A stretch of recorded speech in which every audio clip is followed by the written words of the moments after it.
Surgiu festiva e brilhante, espargindo diva luz, a estrela dos reis magos, anunciando Jesus.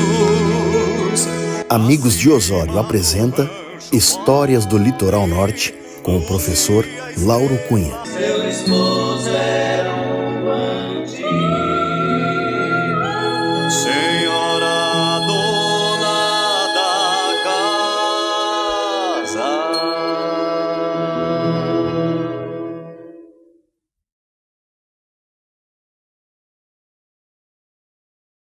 Olá, bom dia, eu sou o Lauro e este é o nosso 19º capítulo. O capítulo 19 trata da resistência escrava, da resistência dos escravos ao regime aqui no litoral norte.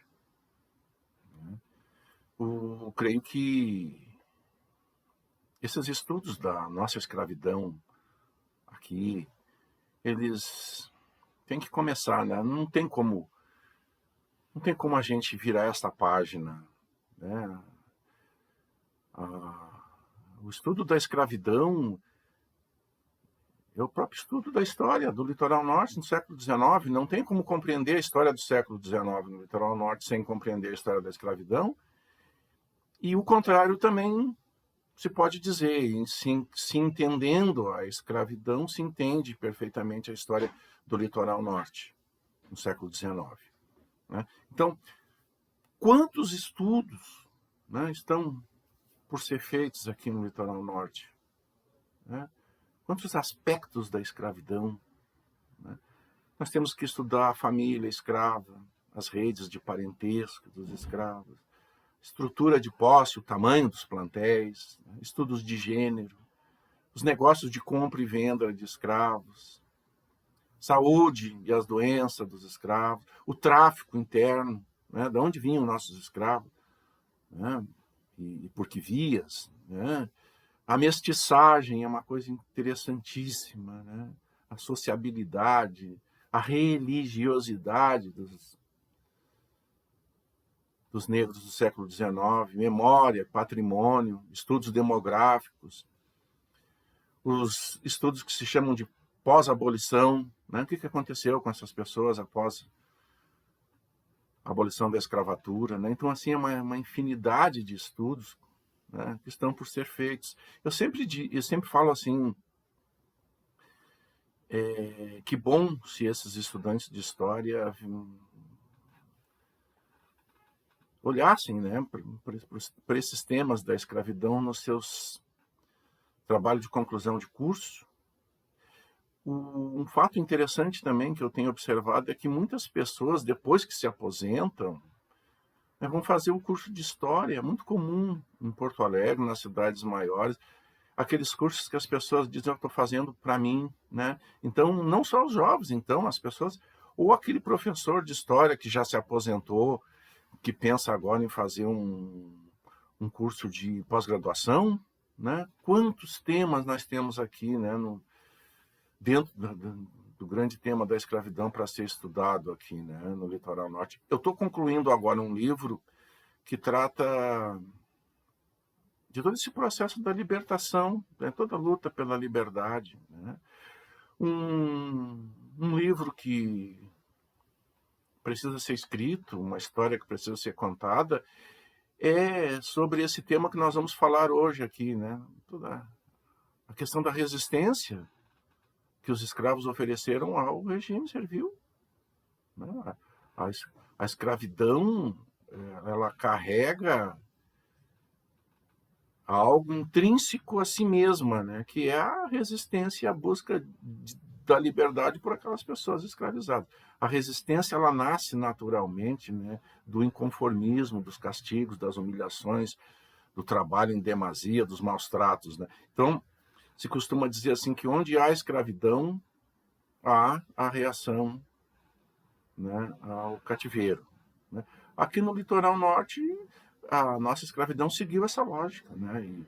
e revela a rebeldia e a inconformidade, né, do negro diante da opressão em que via a sua vida mergulhada. Então, aí os escravos aparecem como atores sociais, como agentes, né, como protagonistas históricos, né, e eles resistiam das mais diferentes formas. O desamor ao trabalho, né, as fugas, o justiçamento, o suicídio, a insurreição, o aborto, o infanticídio, né, a formação de quilombos. Né? Olha que tema bacana, né, para se fazer um estudo. A resistência escrava no litoral norte, que é o que nós vamos ver agora. Só que é um tema tão grande, tão extenso, que a gente vai ter que fazer em duas partes. Capítulo 19 e capítulo 20. Hoje, no capítulo 19, nós vamos ver apenas a sabotagem ao trabalho, o desamor ao trabalho, as fugas e os justiçamentos. Né? Vamos nos deter apenas nessas três formas de resistência hoje. Né? O desamor ao trabalho é uma coisa óbvia. Né? Como é que uma pessoa escravizada vai trabalhar com afinco? Né? Que interesse ela vai ter? Né? E as atividades são desenvolvidas em ritmo lento, é o que se chama hoje de corpo mole. Né? E ela se dá de muitas maneiras, como, por exemplo, um escravo podia danificar uma enxada, por exemplo, dar com uma enxada numa pedra, por exemplo. Né? Qualquer 20 minutos ali para consertar a ferramenta já é 20 minutos de descanso. Né? Os escravos também fugiam doença.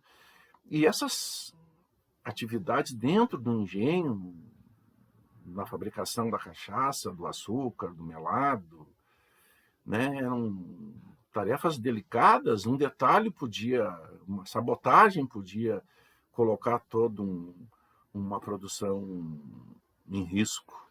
Né? Então, que estímulo pode ter um escravo para trabalhar? Né? Numa linguagem da economia, da ciência econômica, um economista diria assim que o trabalho escravo é um sistema de trabalho contra o trabalho. Né? Porque uma atividade mal executada, ela gera uma menor produtividade e, consequentemente, um custo maior de produção. Então, nesse sentido, né, vendo-se do ponto de vista da economia, é que se pode dizer, né, que o desamor ao trabalho é uma das formas de resistência ao regime servil. Por exemplo, onde tem 4, 5 escravos trabalhando, o senhor tinha que colocar um outro para cuidar, para vigilância. Então, um serviço para 4, o senhor precisava de 5 trabalhadores. Né? E esse desinteresse pelo trabalho aparece nas mais diversas fontes. E nós aqui sempre temos essa preocupação, né, de falar de fontes e de apresentar a historiografia produzida aqui no Litoral Norte. E, por exemplo, sobre isso que eu estou falando, do desamor ao trabalho. Esse historiador osoriense, chamado Pasqualino Lopes Ribeiro, Histórias de Osório, ele fala assim, é só para a gente ter uma ideia, né, de que até mesmo nessa literatura local aqui a gente encontra essas informações sobre o desamor ao trabalho, sobre a localidade de Aguapés. No Morro da Vigia tem uma enorme pedra, local onde se pode ver todo o vale, até a Lagoa da Pinguela. Nesta pedra ficava um escravo vigiando a aproximação do feitor, vindo da fazenda, para verificar o rendimento dos escravos. Enquanto o vigia não avistava o feitor, os escravos descansavam na sombra do mato. A aproximação era muito fácil de ser vista. O feitor sempre vinha a cavalo, então os escravos se punham a trabalhar. Bacana, né? Porque até mesmo, né, na nossa literatura sempre aparecem essas informações, né, do corpo mole e da sabotagem ao trabalho. Então, assim, falar que a falta de interesse pelo trabalho é uma das formas de resistência é uma coisa assim quase que óbvia, né? Uma outra forma de resistência também é a fuga, né? Para o senhor, a primeira consequência de uma fuga, da fuga de um escravo, é o prejuízo que ele tem com a evasão de um capital, né? Muitas vezes o escravo ainda estava sendo pago. A nossa sociedade aqui sempre foi muito pobre, então, e escravista. E os escravos eram adquiridos à prestação, muitas vezes o escravo estava sendo pago ainda e fugia, né? Muitas vezes o escravo era o maior bem que a propriedade tinha, né? Então, a fuga, vendo-se do ponto de vista do sistema, e já dá para dizer assim que de imediato ela é, né, um prejuízo enorme para o produtor rural, digamos assim, né? E essas fugas, elas começam a tomar importância a partir do desenvolvimento da agricultura, a partir da distribuição de lotes agrícolas que se deu com a criação da freguesia de Nossa Senhora da Conceição do Arroio em 1773. Antes disso, o que a gente tem aqui no litoral norte, em se falando de economia, nós temos a criação de gado, mas já falamos aqui, né, que pecuária não é uma atividade que precise necessariamente do braço escravo, né? Mas os escravos foram largamente usados aqui na criação de gado no litoral norte. Mas assim, eu não tenho notícias de fuga de escravos da pecuária, das estâncias. Houve, com certeza, né? Mas eu não tenho, né? Essas fugas começam a ter um peso significativo na produção a partir da agricultura, a partir de 1774, né? E uma fuga, ela não era uma decisão fácil para os escravos. Ele tinha que pesar os prós e os contras, né, no ato de fugir. Ele tinha que escolher entre os rigores da escravidão e as incertezas, né, do que ele teria pela frente, né? Muitos não tinham coragem de fugir. Outros fugiam, apesar dos riscos, né? Então, as fugas, elas não eram iguais entre si, obviamente, né? Cada fuga envolvia uma história em particular. Por exemplo, muitos escravos planejavam a sua fuga. Outros fugiam a partir de uma decisão repentina, desesperada, né? Ou, muitas vezes, o escravo está trabalhando na roça e vem um quilombola da floresta, convida ele, né? Larga essa enxada, vem viver conosco, né, no quilombo. Então, o escravo podia fugir sozinho, podia fugir com um parceiro, podia levar alguma ferramenta, alguma arma, podia sair só com a roupa do corpo, né? Então, a fuga poderia durar algumas horas. O escravo se arrependia, voltava, ou era interceptado, né? Então, uma fuga poderia durar algumas horas, ou uma fuga poderia ser reivindicatória, o escravo podia negociar o seu retorno, né? Uma fuga poderia durar alguns dias, poderia durar alguns meses, poderia durar alguns anos. E teve aquelas fugas também que nunca mais se viu falar do escravo, né? Fugiu e... Muitos tinham a esperança de encontrar um novo senhor, né, que os acolhesse, que fosse menos cruel do que o senhor atual. Né? Poderia encontrar até um senhor pior. Por isso que uma fuga era algo incerto. Né? Ou o escravo fugido podia perambular sozinho, né, até encontrar a morte aqui nas nossas florestas, flechado por um índio, comido por uma onça, picado por uma cobra, podia morrer de fome, podia se desesperar e se suicidar. Né? Então, uma fuga, ela podia significar uma nova vida ou não. Ou não. Né? Não dava para um escravo fugir e sair dando uma de liberto, né? Porque a cor da pele denunciava. A princípio, um escravo sozinho, um negro sozinho é um escravo, fugindo. Então, né? Então ele tinha sempre que provar, o escravo que era livre, que não era escravo. Né? Então, mas a princípio, né, um negro sozinho era um escravo, até que prove o contrário. Né? Onde que o historiador encontra fontes sobre as fugas? As pessoas muitas vezes perguntam para mim, né, mas onde é que tu tira isso? Né? E eu respondo, de algum lugar eu tenho que tirar, o historiador não pode criar, né? Se a pessoa quer escrever história de ficção, pode escrever história de ficção, daí é uma outra coisa. O historiador necessariamente precisa das suas fontes.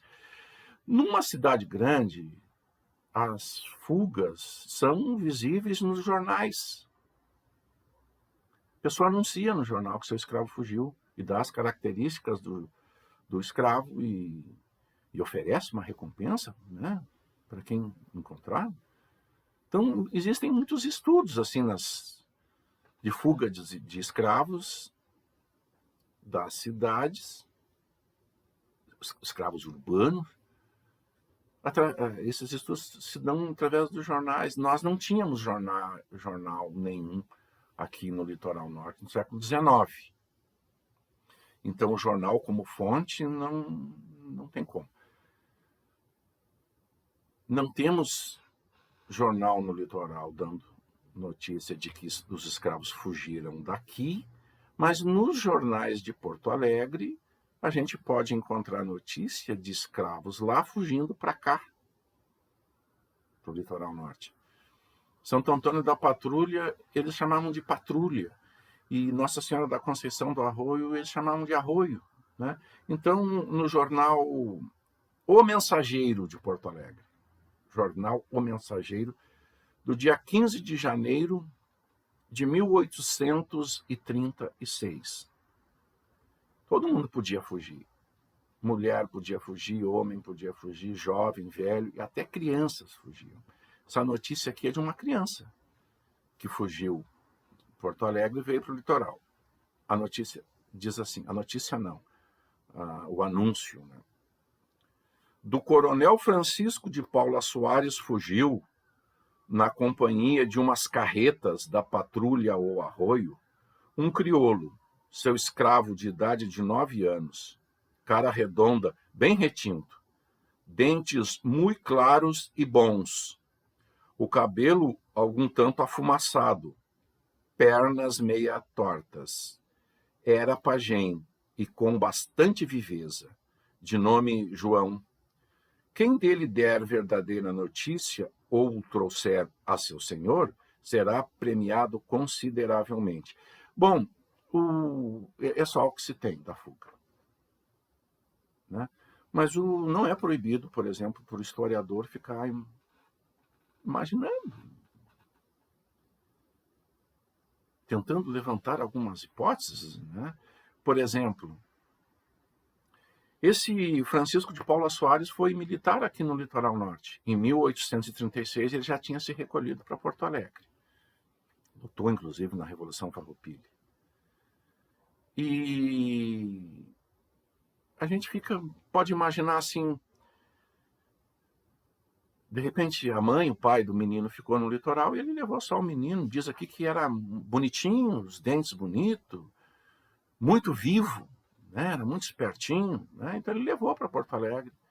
E talvez a criança quisesse rever os familiares. Olha, o estudo do escravismo, ele tem disso, né? É algo assim tão triste, né? Tão triste, né?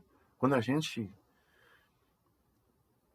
considera os escravos como seres humanos, o sistema via como peças, como mercadorias, né? Algo que se vende, que se dá, que se surra. Mas assim, quando a gente se coloca no lugar dos escravos, né? É um estudo triste de se fazer, né? Criança, quando soube que aquelas carretas vinham para cá, cedeu algum convite e veio junto, né? Pode ser, né? E as notícias sobre fuga de escravos aqui do litoral norte, elas podem ser encontradas em qualquer fonte. Por exemplo, até mesmo no livro de óbitos, né? Eu estava fazendo um estudo dos óbitos, das mortes dos escravos, e a gente encontra informações sobre as fugas. Por exemplo, no dia 2 de dezembro de 1786, o padre escreveu assim no registro de óbito: se encontraram os ossos de uma preta, por nome Maria, escrava do furriel Joaquim Rodrigues de Carvalho, que se achou morta, andando fugida, e se encomendou. A Maria, a preta Maria, estava fugida, né? E se encontrou só os ossos dela, né? No dia 10 de 8 de 1791, lá século XVIII ainda, né? O João, de 23 anos, escravo do Custódio de Souza Oliveira, entre aspas, faleceu andando fugido e sepultou-se no mato desta serra. No dia 5 de agosto de 1820, o Joaquim, de 48 anos, o escravo do João Jacques Nicós, foi encontrado morto junto de um pé de bananeira, andando desaparecido há 3 dias. Olha que coisa interessante. No dia 29 de março de 1878, faleceu João, escravo do José Gomes Jardim.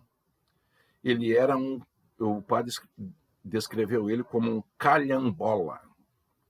Um calhambola é um escravo fugido que vive na floresta, sozinho, maltrapilho. É um andarilho das matas.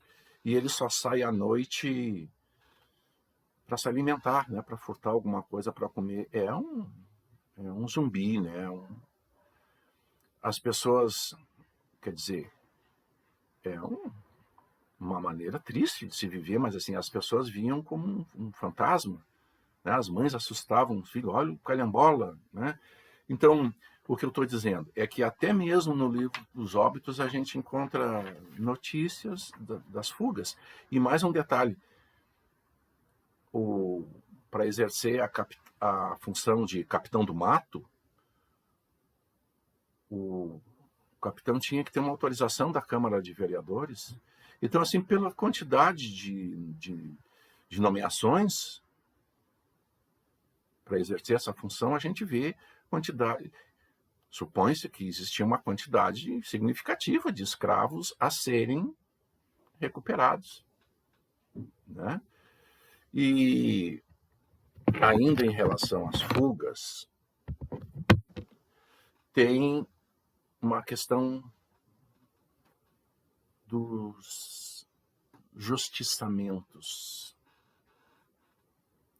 Isso é uma página interessante também. Os historiadores não... Quando um escravo mata o seu senhor ou o capataz, né? Aquele que está oprimindo, os historiadores não chamam de assassinato, né? Os historiadores chamam de justiçamento. Eles eram muito comuns no Brasil. Aqui no litoral norte também. Aconteceram muitos casos de justiçamento aqui. Então, a gente imagina assim a raiva acumulada de um escravo, né, diante dos maus tratos de uma vida inteira. Então, assim, quase sempre acontece assim, num momento de desequilíbrio psicológico, né? Ele se deixa levar por esse ímpeto justiceiro e ele pega o que ele tem em mãos e ele joga, ele dá na cabeça do patrão. É algo assim, não é um assassinato premeditado, é algo assim, né, quando a fúria explode. Né? É algo que estava assim represado. Daí, num gesto, acontece, né, a morte, que nós chamamos de justiçamento. Então, existe alguns casos aqui no litoral norte. Né? Por exemplo,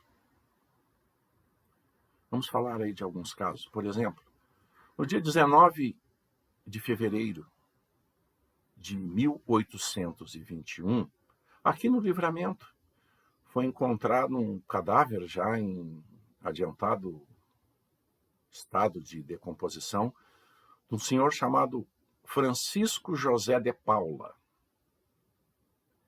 Esse Francisco José de Paula tinha 2 escravos, o Antônio, de 19 anos, e o Sebastião, de 14. O Antônio era um sapateiro e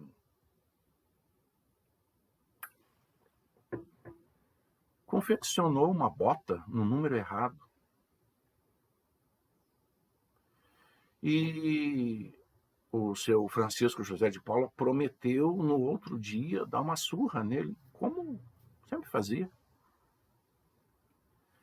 E naquela noite o Antônio tomou umas cachaças e deu uma machadada na cabeça do Francisco José de Paula.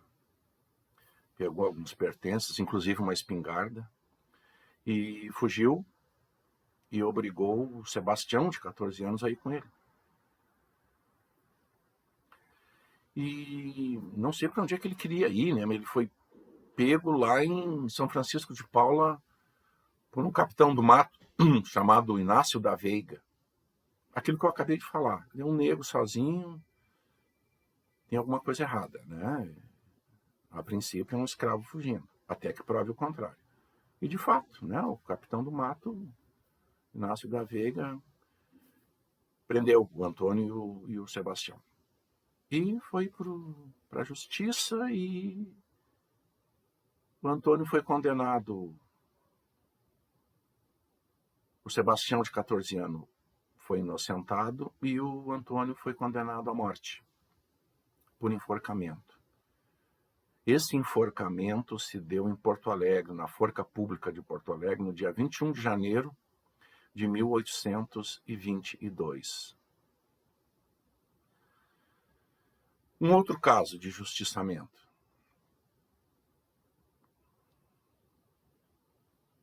Eu encontrei aqui, nesse livro, do qual já falamos também, né?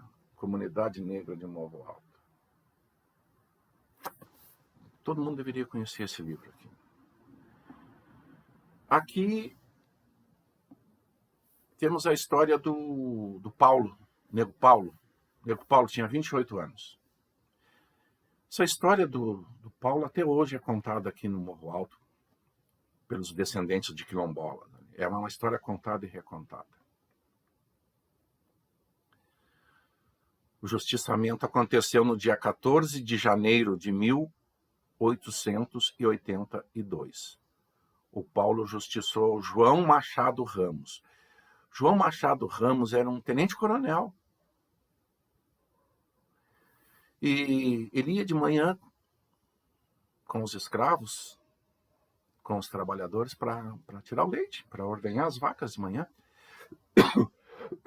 O tenente-coronel João Machado Ramos fazia isso porque ele próprio ordenhava uma vaquinha predileta dele. Ele só tomava leite daquela vaquinha. Então ele ia junto para ordenhar a vaquinha, para tirar o leite. E naquele dia, 14 de janeiro de 1882, ele levou uma porretada mortal na cabeça, desferida pelo escravo Paulo. Né? Diferentemente do que o pessoal fala ali, que o Paulo fugiu, não, o Paulo não fugiu. Paulo se deixou prender. Né? E na justiça, o Paulo falou que era muito maltratado, né? Vivia apanhando. E na noite passada, ele levou umas chicotadas, porque teve a audácia de cumprimentar uma visita do tenente-coronel.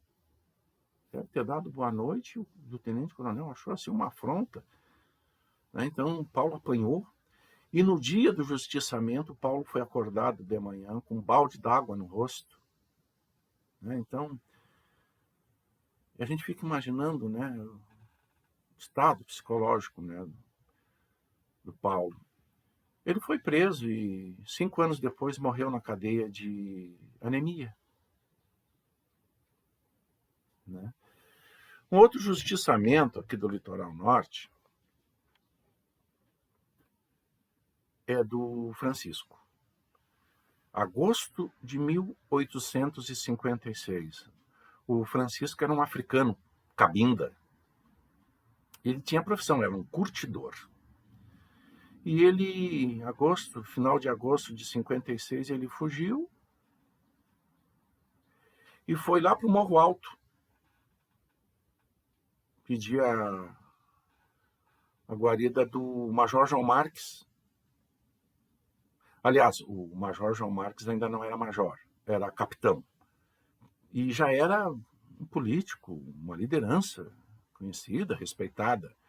Então o Francisco fugiu e procurou o capitão João Marques e pediu que o capitão João Marques intermediasse a sua venda.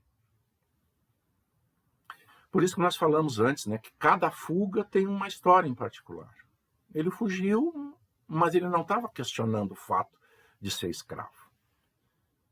Ele não se importava de continuar sendo escravo. Ele só queria pertencer a algum senhor que não fosse, né, tão sádico, tão malvado quanto o Vicente Nunes da Silva Marques, que era o dono dele. O capitão João Marques deve ter prometido, não, eu vou conversar com ele, né? Vamos ver se a gente encontra aí um novo senhor para ti. Vamos ver se ele te vende, né? E naquela ocasião, Conceição do Arroio se encontrava sem capitão do mato. Então, o dono do escravo, Vicente Nunes da Silva Marques, acionou a Guarda Nacional para ir lá no Morro Alto buscar o fujão. E isso se deu no dia 6 de setembro de 1856. Foram deslocados aqui de Osório 3 guardas. Como se fosse a brigada militar hoje, né? Não era função da polícia, era função do capitão do mato, mas como a gente não tinha capitão do mato, então acionou a polícia, a Guarda Nacional. E desses 3 agentes da Guarda Nacional, um deles se chamava Querino Correia de Andrade. Ele se adiantou em relação aos outros 2. Queria prender o nego sozinho. Devia ser um cara metido, né, valente.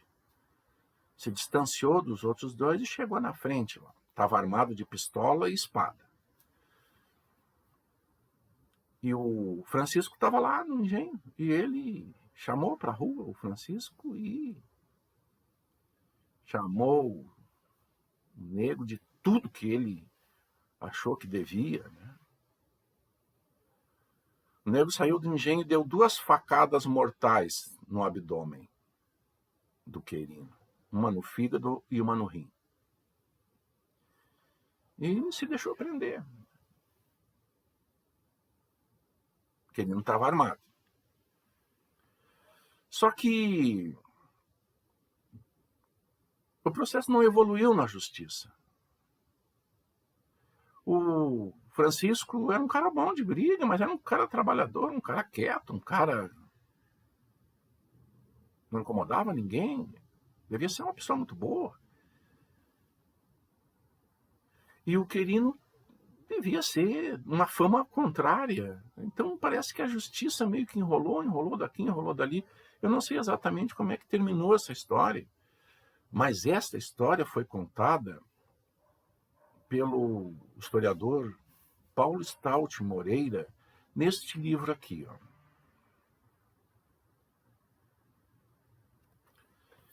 Anais do primeiro simpósio internacional do Litoral Norte sobre história e cultura negra. E é o seguinte, esse simpósio é o primeiro, houve outros, né? Mas foi em 2005. Na época assim que a Facos bombava, assim, a cultura bombava. A Facos desencadeava esse processo assim, tão bacana que existiu aqui, né? Um simpósio internacional, né, sobre a história e cultura negra. E esse livro se encontra facilmente, né, na biblioteca pública aqui, né? Outro caso de justiçamento é do Preto Francisco. Francisco também, 23 anos. Ele matou a enxadadas durante o trabalho na roça, o seu dono, o Vitorino José Cardoso, né, arrastou o corpo no mato e colocou fogo sobre a sepultura e pegou 10 anos de galés e 500 açoites. Galés era prisão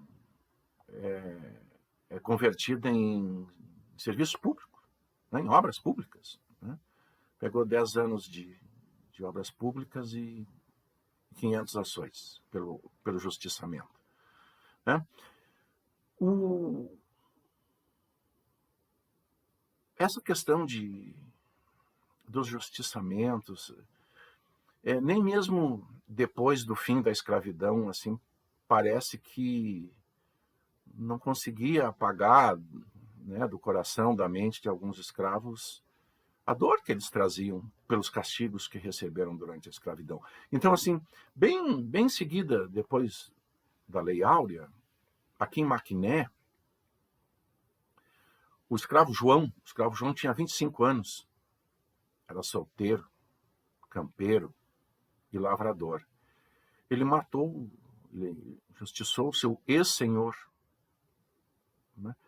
Ele foi acusado de ter matado a machadada o seu antigo dono, mas o cadáver nunca foi encontrado, né? E todos esses justiçamentos que eu falei, você encontra aqui, nesse livro que eu escrevi sobre a escravidão, e aqui tem a referência, inclusive, do número do processo, né, que rolou na justiça, caso alguém queira aprofundar esse estudo, né? Até onde, em qual arquivo que está custodiado o processo, né? Aqui tem a fonte, né, exata. Então, hoje nós vimos essas 3 formas de resistência à escravidão: a sabotagem ao trabalho, né, as fugas e esses justiçamentos que eram comuns no Brasil e aconteciam até aqui, inclusive, né? No próximo capítulo 20, nós vamos continuar nesse tema. Nós vamos ver a insurreição como forma de reação, suicídio, os abortos ou infanticídio e a formação de quilombos. Então, por hoje era isso. Obrigado pela paciência.